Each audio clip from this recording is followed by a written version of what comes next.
Germán, ¿cierto? Póngale atención, por favor. Y si alguien está con el celular, por favor, escuchando cualquier cosa, se lo voy a revisar. ¿Ya? ¿Se puede grabar? Sí. Ya.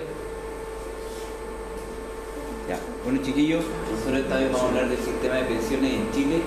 Ya principalmente hoy el sistema de pensiones no solo son las AFP. Como hay preguntas, al final de cada bloque, ustedes van a ver si quedaron con dudas y van a preguntar. ¿Ya? Vamos a destinar al final de cada bloque. Ya aproximadamente son como 4 o 5 bloques la exposición. Vamos a partir con la historia. El señor que está en la fotografía es José Piñera. ¿Ya? Él no es uno de los Chicago Boys, él estudió economía en la Universidad de Harvard en Estados Unidos. Él hizo 3 grandes reformas neoliberales en nuestro país, una de las cuales son las AFP. La otra fue el modelo de relaciones laborales y el código minero, o las leyes mineras. La primera reforma previsional neoliberal surge el 4 de noviembre de 1980 a cargo de José Piñera, el señor de la fotografía, donde crea 2 decretos ley. ¿Ya? Entendemos que en ese tiempo había dictadura, por lo tanto no había leyes orgánicas o leyes como hoy día, sino que se llamaban decretos ley. Y surge el decreto ley 3500 y el 3501, ¿ya? Donde en la misma texto legal del decreto ley 3500 dice: crea un sistema de pensiones de vejez, de validez y sobrevivencia derivado de la capitalización individual. La capitalización se efectuará en organismos denominados administradores de fondos de pensiones. Ya el decreto ley 3500 más o menos muestra los porcentajes que habían en el antiguo sistema de reparto y cómo cambiaban a la AFP, cómo funcionaban a la AFP. Anterior a la AFP existía el sistema de reparto, ya que era bipartito, financiado por los trabajadores en su minoría y en su mayoría por el empleador, lo que acumulaba una mayor pensión para los trabajadores. Actualmente quien financia su pensión es solamente el trabajador aportando un porcentaje de su sueldo para la AFP. Vamos a ver un poco la historia de los sistemas de pensiones en Chile. De 1924 a 1952 existió un sistema de capitalización individual para pensiones, ¿ya? Pero era tripartito, es decir, intervenían los empleadores, los trabajadores y el Estado. ¿Ya? Los empleadores con un 3%, los trabajadores con un 2% y el Estado con un 1%. La administradora de ese tiempo se llamaba la Caja del Seguro Obrero. ¿Ya? Posteriormente, en el 1952 al 73, se cambia el modelo de pensiones y sale el sistema de reparto, ¿ya? Dual. ¿Ya? El sistema de reparto funciona con otra lógica, es decir, nosotros vamos acumulando en una caja un montón de plata, pero no para nosotros, sino que para las personas que se están jubilando en aquel momento. ¿Ya? Es decir, nosotros los jóvenes, cuando ustedes, por ejemplo, cuando salgan a trabajar, aportarían a un fondo, que es el sistema de reparto, pero ese fondo no va a ir directamente a ustedes, no va a ser una cuenta de ahorro como lo es hoy día la AFP, sino que en ese fondo ustedes le van a dar plata a otros adultos mayores que se están jubilando. Y de 73 al 89 se reforma, ya debido al shock político y económico que hubo en esa época. Y en 1980 José Piñera surge con el decreto ley 3500 creando la AFP. Estas son las tasas de cotización desde 1925 hasta el 80, donde vemos principalmente que es el empleador quien más aporta. Ya, por ejemplo, en el 63, en los empleados particulares aportaba un 10% el trabajador y un 39,9% el empleador. ¿Ya? Acá esta línea está porque aquí fue el cambio de sistema político de democracia y dictadura, y aquí tenemos algo súper llamativo. El trabajador financia un 12%, 12,6% de su pensión, y el empleador un 52,1%, es decir, el aporte, aún en dictadura, seguía siendo el empleador hasta el 80%, y esta es la tasa más alta que se registra. ¿Ya? Eso es súper importante. ¿Qué problemas tenía el sistema de reparto? Bueno, el sistema de reparto aproximadamente había muchas cajas, muchos administradores de estos fondos, lo que era clasificado por rubro industrial, es decir, la gente que trabajaba en los bancos estaba en una caja, los profesores en otra caja, los empleados fiscales en otra caja, y todo así en distinto según el sector que ellos trabajaran. Y como eran muy altas las tasas de los empleadores, de aporte de los empleadores, eso significaba una mayor evasión previsional, es decir, no habían social los riesgos y no pagaban la renta. En febrero del 2002, en el gobierno de Ricardo Lagos, surge la asignación de los multifondos. ¿Ya? Se habla mucho de esto en las noticias, de que el fondo A, el fondo B, y existen 5 fondos, desde el A hasta el E, desde el más riesgoso hasta el menos riesgoso. Pero cuando uno no elige en qué fondo quiere quedarse, el sistema automáticamente le hace un cambio a determinada edad. Y aquí vemos que todas las personas menores de 35 años están en el fondo B. Y que se cambian al C al cumplir los 35, y las mujeres pertenecen al fondo C desde los 35 años hasta los 50, y los hombres desde los 35 años hasta los 55 años. Y de ahí pasan al fondo D, ¿ya? Hasta que se jubilan. Porque cuando se jubilan, la plata que queda acumular la pensión de los ancianos se sigue cotizando, se sigue trabajando en la AFP, pero pasa al fondo E. ¿Ya? Y el fondo A, que uno principalmente uno lo elige, pero de repente cuando ustedes se vayan a afiliar le van a decir, ¿saben qué? Ustedes son súper buenos, colóquense en el A o en el B. Es hasta los 55 años en el caso del hombre y hasta los 50 en el caso de la mujer. ¿Se puede hacer que pregunta? Hagámosla al final del bloque con la segunda reforma previsional, que yo le llamo neoliberal, porque apoya aún el decreto ley 3500 y no lo modifica, es la ley 20.255, creada en el gobierno de la señora Bachelet en el 2008, ¿ya? Y el mismo cuerpo legal dice, crea un sistema de pensiones solidarias de vejez, de invalidez y sobrevivencia, sistema solidario, complementario al sistema de pensiones que refiere el decreto ley 1500 del 80. ¿Ya? Y aquí aparece algo súper fundamental, que será financiado con recursos del Estado. Es decir, cuando el Estado antes no aportaba plata al sistema de pensiones, voy a aportar plata a través de las pensiones solidarias, ¿ya? Pero se le entrega a la AFP. Acá tenemos los principales ejes de esa reforma previsional. ¿Ya? Y aquí se destacan los subsidios a las cotizaciones, ¿ya? Es decir, el Estado le pasa plata a los trabajadores y a los empleadores para que se coticen, para que haya más empleabilidad, más trabajo. Y surge el APB colectivo, beneficios para la tributación por la bonificación estatal. Y otra cosa súper importante, que por ejemplo antes los trabajadores independientes, la gente que boleteaba, estaba libre de pagarse sus cotizaciones, si querían se cotizaban. Pero con esta reforma, desde el 2012, empieza a ser casi obligatorio. ¿Ya? ¿Por qué digo casi? Porque en el 2015 ya va a ser obligatorio y la gente no va a poder renunciar a cotizar. ¿Ya? Si nosotros hacemos una síntesis histórica de lo que fue la evolución del sistema de AFP, tenemos que en el 80 nace el decreto ley 1500 que José Piñera. En el 85 se modifica el decreto, ¿ya? Y se premia la rentabilidad a un promedio mensual. En el 88 se crea el INEP. En el 94 el porcentaje de encaje, es decir, lo que va a perder la AFP por las turbulencias económicas del mercado bursátil, pasa de ser de un 5 a un 1%, ¿ya? En el 99 se modifica el decreto del 3500 para crear un segundo fondo de pensiones. En el 2002 se aumenta la cantidad de fondos, que es lo que vimos con Ricardo Lagos. En el 2004 el Banco Mundial hace un informe sobre la crisis de la vejez. Ellos quieren decir que la gente está viviendo más años de lo que vivía antes, ¿ya? Eso por la expectativa de vida, la calidad de la vida, pero hay menor natalidad, o sea, la gente no tiene tantas ganas de tener hijos. Se estipula la creación de la superintendencia recién en el 2008. En el 2011 se extiende parcialmente la obligación a cotizar para los pensionados.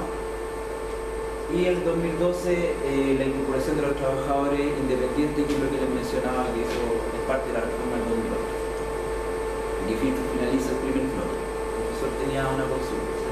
Sí, con respecto a los fondos, los tipos de fondos, la A, el B y el C, ¿puedes colocarlo en profesor? Pero lo que pasa es que el desarrollo del fondo viene en este bloque. Sí, el desarrollo de qué consiste cada fondo. Ya, ok. Sí, porque me llamó la atención el hecho de que tú, no sé si los chiquillos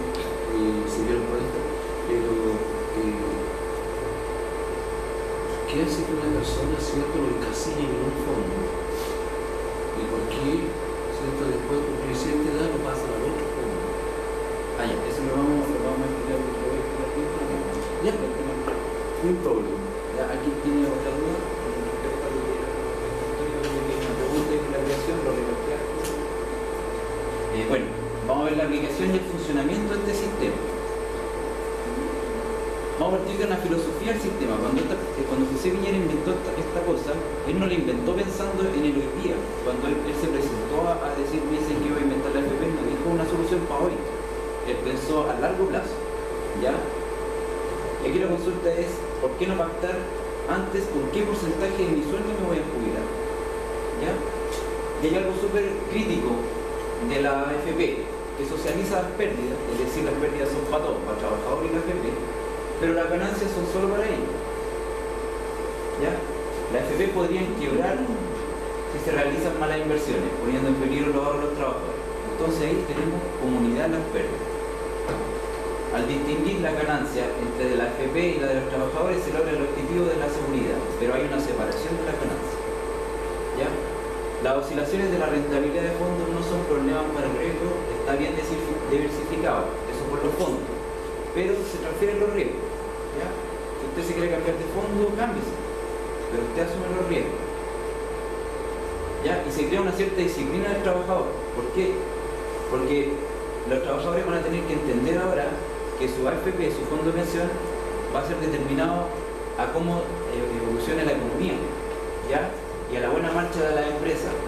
Por lo tanto, el compadre, si sabe que su fondo de AFP está cotizando el Cencosud, probablemente vaya a comprar el Jumbo. ¿Por qué? Porque sabe que si aumenta el consumo de Jumbo, va a aumentar el valor de la acción y como su fondo está en esa acción, él va a recibir más pensiones. Poco menos están creando trabajadores economistas. ¿Ya? La gente tiene que saber de variaciones versátiles, de tasa de retorno, de tasa interna de retorno. Entonces se le meten conceptos que la gente comúnmente no los conoce y no sabe cómo funciona. Actualmente existen 5 sistemas de pensión, ¿ya? 2 que son del privado, que son la AFP y las compañías de seguro, ¿ya? Que las compañías de seguro lo que ofrecen es la renta vitalicia. Es decir, yo tengo tantos millones acumulados en mi pensión y se los paso a una compañía de seguro y ellos me dicen, ¿sabe qué? Le vamos a dar hasta que usted se muera tanta plata. Pero ya esa plata que yo les pase a ellos no va a ser mía, sino que es de la compañía de seguro. Pierdo mi propiedad sobre mi propio fondo de pensión. La AFP lo que hace es pactar, es decirle, ¿sabe qué? Usted va a vivir tantos años, usted vivió en el campo, trabajó en el campo, se va a morir a los 70 años. Por lo tanto, le vamos a dar una pensión hasta los 70 años. Si yo viví más o menos, ya ese después el primer problema. Y, entre comillas, tenemos formas estatales, que es el reparto residual, que son la gente, los abuelitos que hoy día se están jubilando, que tienen el bono de reconocimiento que se le hizo. Son las personas que cuando se le hizo cambiarse el sistema de reparto al sistema de pensión, le dijeron, mire, ¿sabe que usted ya tiene cotizado en el sistema de reparto? Parte de esa plata se la vamos a colocar en la AFP, pero no va a estar sujeta a la aparición de la economía. ¿Ya? Y eso se llama reparto residual. El sistema de reparto de las Fuerzas Armadas y los Carabineros, porque ellos no están sujetos a la AFP. Todas las Fuerzas Armadas y los Carabineros ellos no pensionan, no cotizan en la AFP, se pensionan a través del sistema de reparto. Y el sistema de pensiones solidarias. ¿A quiénes se les aplica? Desde el 81 y el 82 a los trabajadores dependientes, ¿ya? Es decir, a todos los trabajadores que tienen un contrato de trabajo, que siguen órdenes, que son subordinados. Y desde 2012 hasta el 2015 a los independientes, ¿ya? ¿Quiénes son estas personas que van a prestar un servicio sin una jornada de trabajo determinada, ¿ya? Y dan una boleta honoraria a cambio de sus servicios? Más o menos para que lo contextualice. ¿Quiénes no están dentro del sistema de la AFP? Bueno, como les dije anteriormente, las Fuerzas Armadas y los Carabineros. ¿Ya? Ellos cotizan a través de un sistema de reparto solidario. ¿Ya? Ahora, ¿por qué? Esa es una gran crítica.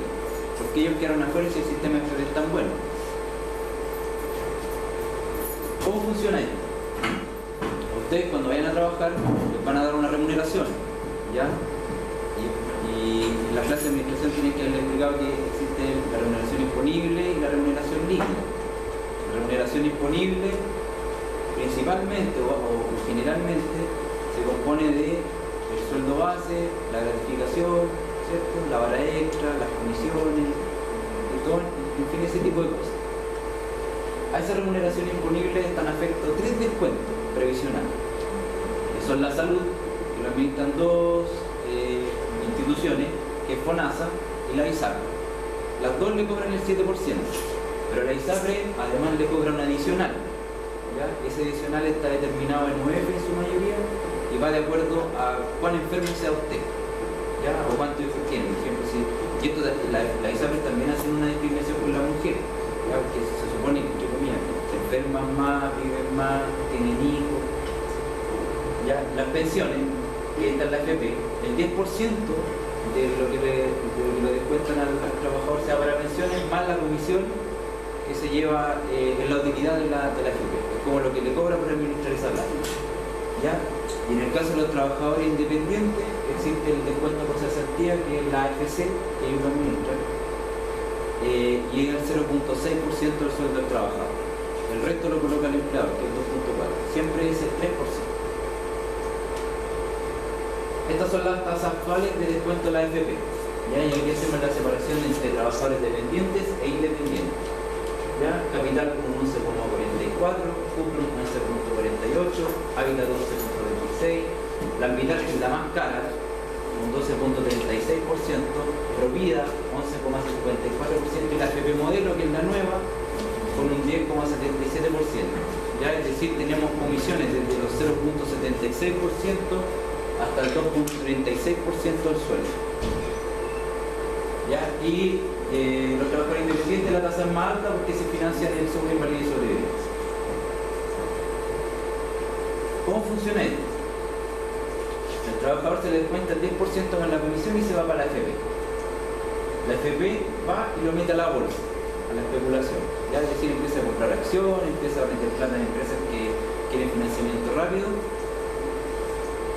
¿Bajo qué? Bajo el instrumento de renta fija o renta variable. Un instrumento de renta variable es que yo no sé cuánto va a valer en el futuro, ¿ya? Yo sé cuánto vale hoy, pero yo no sé cuánto va a valer mañana ni pasado, ¿ya? Yo no sé el futuro. Y eso son las acciones. Por ejemplo, hay muchas empresas que tienen su capital en acciones y depende cómo les vaya, es cuánto es su valor de la acción. Ya es como lo que pasó con la Polar. La Polar, cuando tuvo la crisis, las acciones de la Polar bajaron, por eso los fondos de pensiones se vieron mermados, ¿ya? Y los rentas fijas son como los bonos del Banco Central, ¿ya? La tesorería general, y eso sí yo sé cuánto van a valer en el futuro. Ya por eso se llama renta fija, porque yo sé cuánto van a valer. No cambia su precio en el tiempo, aparte de los ajustes que se le hacen como el IPC. ¿A quién principalmente beneficia esto? Bueno, aquí vemos a CMR, Santander, BBVA, BCI, que es la banca, el retail, que son los principales donde se pone esta plata. ¿Ya? Paralelamente a este financiamiento, la FP también les prestan plata a ellos. ¿Ya? Después vamos a ver más o menos cómo andan las tasas de préstamo de la FP al retail y a la banca. Y después ellos nos devuelven la plata, nuestra misma plata, la devuelven a través de préstamo y consumo. Ya nosotros cuando vamos a Jumbo y compramos con la tarjeta más, ellos nos están prestando nuestra propia plata, pero más cara. Bueno, acá está lo que quería el profesor, pero no sé cómo. Existen 5 fondos actualmente vigentes, ya desde el fondo A, que es el más riesgoso, hasta el fondo E, que es el menos riesgoso. Ya está la pregunta. El fondo A tiene un límite máximo para invertir en instrumentos de renta variable, que es el 80%. Es decir, si yo tengo 1.000 pesos en el fondo A, 800 pesos se pueden ir a puras acciones. Y un mínimo que es obligatorio, ya ni siquiera es voluntario, un mínimo obligatorio de 40%. El fondo B de un 60 a un 25, el fondo C de un 40 a un 15, el fondo D de un 20 a un 5 y el fondo E de un 5 a un 0%. ¿Ya? El fondo E es el más conservador, es decir, el fondo E, si por ejemplo existe un boom del consumo y las acciones de Cencosud crecen, el fondo E no va a ganar plata. Pero si Cencosud se va para abajo porque el señor Goldman dijo que él había